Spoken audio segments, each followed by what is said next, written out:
Squad, ang last stop natin for today ay isang bakery na talagang pinipilahan kahit gabi na. Since 1988 pa. Hindi pa ako pinapanganak, Full Squad. O, alam niyo na edad ko ha. Pero ito, tignan natin bakit madilim na, may pila pa rin. Tara. Ang bakery na ito sa Sampaloc ay halos 38 years na nakatayo at paborito ng mga nakatira sa area. Pero bukod sa kanilang loyal customers, nagsimula raw silang tangkilikin ng marami dahil sa kanilang Mojaco Milky Donuts. Ang Mojaco ay version nila ng Milky Filled Donuts na madalas ay may cheese, chocolate, strawberry, ube, or Bavarian fillings. Pero dito, nag-o-offer sila ng variety of flavors gaya ng matcha, langka, yema, blueberry, mango, leche flan, at coffee. Aside sa kanilang Mojaco Milky Donuts, trending ngayon ang kanilang mura at siksik sa fillings na Spanish bread. For 125 pesos, makakabili ka na ng isang box dito na may lamang 15 piraso. So, makipila na tayo, baka maubos.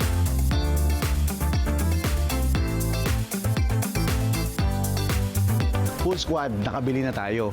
Pero dito napapansin nyo, meron dito dalawang pila. Merong pila para dun kung saan ka magbabayad. Tapos meron din pila kung saan mo pipick upin yung in-order mo.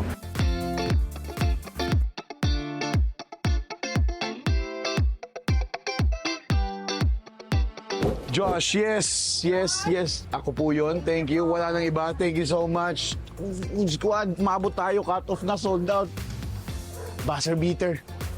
Bango, galing pang oven, mainit-init pa. Full Squad, halagay natin dito kasi medyo mainit yung ilalim, fresh from the oven. Tikman natin, kanina pa ako naka-curious eh. Umabot tayo bago sila mag-cut off sa pila. Full Squad oh, tama naman. Titikman na natin Full Squad, mainit pa nung binigay mo, pasok ka talaga sa init. Bakit nga ba pinipilaan to hanggang gabi? Umabot pa tayo bago magsara ang pila. Magkano? 7 pesos lang isa. Pero, dinadayo. Kanina ang haba ng pila. Buti umabot tayo. Tikman na natin. Mainit. Tikman, Full Squad, tikman natin. Spanish bread.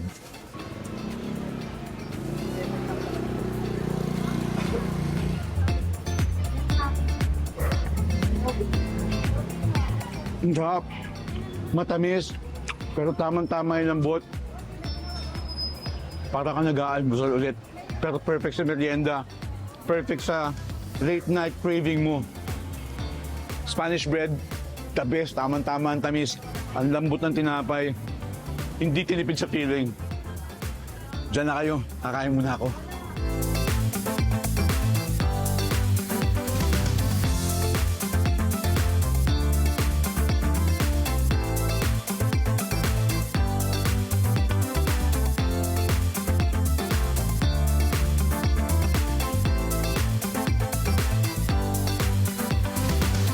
Squad, nag-enjoy ba kayo for today's episode? Kasi ako hindi lang nag-enjoy, nabusog pa ako.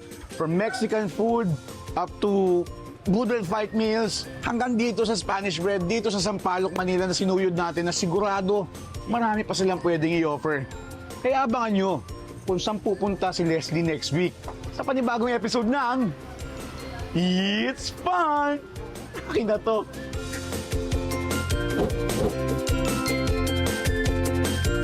Thank you.